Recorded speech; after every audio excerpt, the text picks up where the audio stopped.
Você sabe me dizer quais são as disciplinas mais importantes para o concurso público de escrevente do Tribunal de Justiça do Estado de São Paulo? Se não, fique aqui comigo, que neste vídeo eu vou te falar quais devem ser as suas prioridades para conseguir a tão sonhada aprovação no concurso público. Eu sou a professora Ana Cláudia Filippini e estou aqui no canal da Nova Concurso para te trazer o que há de mais atualizado a respeito de concursos públicos. Mas antes de começar, eu quero te convidar. Se você ainda não é inscrito no canal, se inscreva, ative as notificações, curta, compartilhe os nossos vídeos. Isso é muito importante para que a Nova continue a produzir conteúdo de qualidade para você.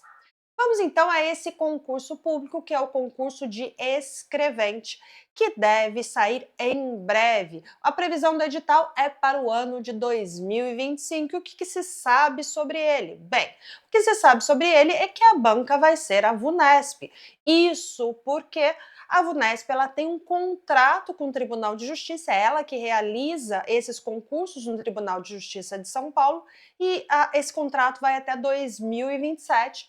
E por isso dá para se prever a estrutura dessa prova com base no quê? Nas provas anteriores para os concursos. Lembrando que basicamente tem vários concursos uns seguidos dos outros para o cargo de escrevente. É muito comum que se tenham vários concursos. Em 2023, por exemplo, foram 2 concursos para este cargo.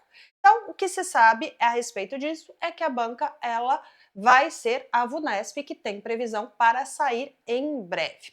Como que é a estrutura dessa prova? Eu já vou te falar que ela é dividida em 3 blocos. E isso a gente tem 2 estruturas. A primeira é que essa prova objetiva, ela tem de caráter eliminatório e classificatório para as disciplinas do bloco 1 e 2. Já para o bloco 3, ela é apenas classificatório, tá bom?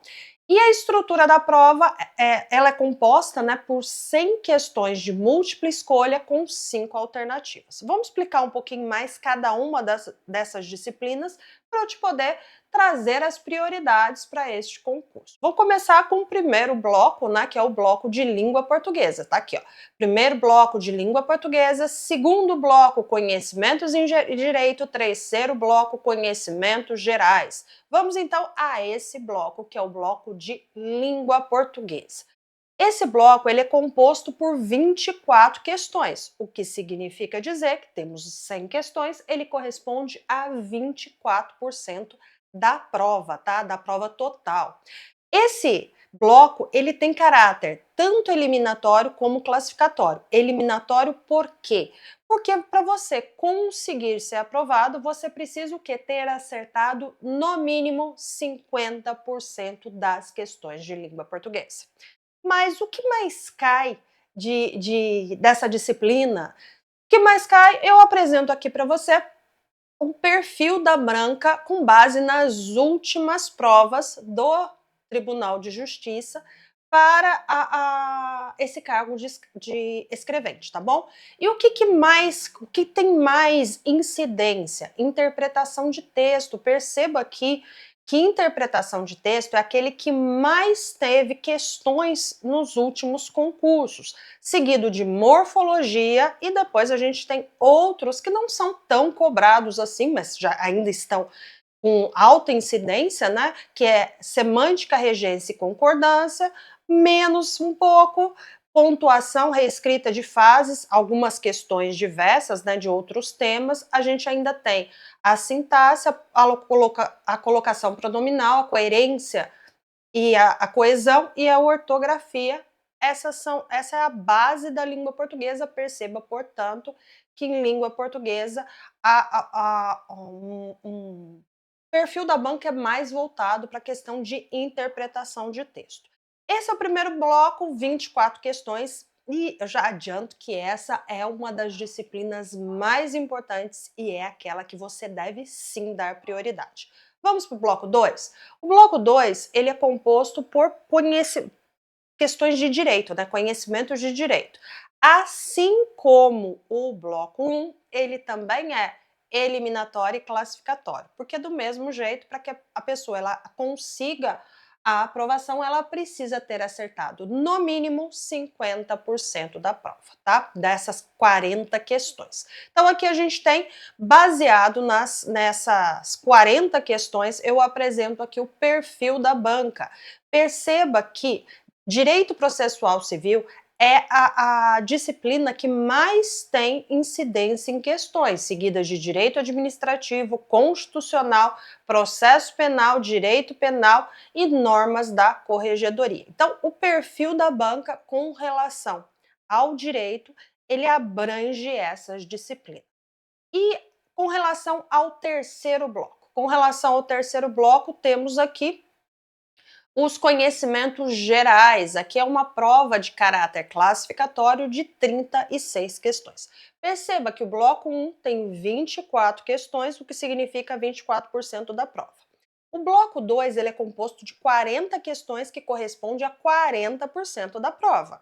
E o bloco 3, 36% da prova. Qual o pequeno detalhe que diferencia e que faz com que você tenha que dar um gás total nas matérias do primeiro bloco, ou seja, língua portuguesa, e as do segundo bloco? Simples, porque esses dois blocos, eles são eliminatórios. Você precisa necessariamente ter atingido um mínimo de 50% em cada bloco para conseguir a sua aprovação. Não adianta ir muito bem em um bloco e mal no outro, porque existe esse requisito que diferencia. Então, é preciso dar um enfoque. Já nesse bloco 3, é apenas classificatório, não há uma quantidade fixada de questões para ser eliminado do concurso, mas também é um bloco importante. Nesse bloco, eu tenho 6 questões de atualidades, 6 questões de matemática, 14 questões de informática e 10 questões de raciocínio lógico, aquela disciplina que quem é estudante de direito, quem é formado em direito, não entende. Acho que não é só aqueles que são formados em direito, não, tá? Mas são disciplinas que são o terror da galera do direito, que é tanto a informática como o raciocínio lógico. E perceba que é uma quantidade bem grande de questões, tá? Aqui a gente tem 14 de informática e 10 de raciocínio lógico. Com base nessa estrutura, eu posso sim te trazer as prioridades. Eu posso dizer quais são as matérias que você deve priorizar na hora dos seus estudos. Vamos a elas então. Quais são as prioridades? Eu já tinha mencionado com relação à porcentagem, mas eu preciso te dizer que com relação à porcentagem no bloco 2 e no bloco 3, a gente tem uma coisinha diferente, ou seja, a gente tem questões que têm maior incidência, né? Matérias que têm maior incidência, como por exemplo, processo civil, que corresponde a 25% do bloco, tá? Não é da prova. Significa que desses 40% da prova total, 25% desse bloco ele é composto de questões de processo civil. As duas matérias em seguida, que são aquelas que são os coringas de todos os concursos, direito administrativo e direito constitucional, elas ocupam as próximas posições, o direito administrativo com 20% do bloco e o direito constitucional com 18% do bloco. Um detalhe aqui é com relação ao terceiro bloco, que não é eliminatório, mas perceba que esse bloco que não é eliminatório, quase 40% ele corresponde a questões de informática, tá? Aqui a gente tem quase 40 questões, 38,8 de questões de informática, para dizer o quê? Que você tem que dar prioridade, mas não pode esquecer as outras matérias. Cada questão, ela é um passo para a sua aprovação. Se você acaba que deixando alguma matéria de lado, pode ser que essa matéria essa questãozinha que você deixou de lado, essa matéria que você deixou de lado para dar prioridade somente, tá? Eu estou dizendo prioridade somente, é aquele concurseiro que não é você, eu sei, aquele que só vai estudar isso, aquele que só vai estudar português, aquele que só vai estudar processo civil, aquele que só vai estudar direito administrativo. Não é o seu caso, é claro. Você sabe que você tem que priorizar algumas disciplinas, sim, por conta da incidência na própria prova, mas você não pode esquecer das outras disciplinas, porque senão você não vai conseguir a sua tão sonhada aprovação no concurso público.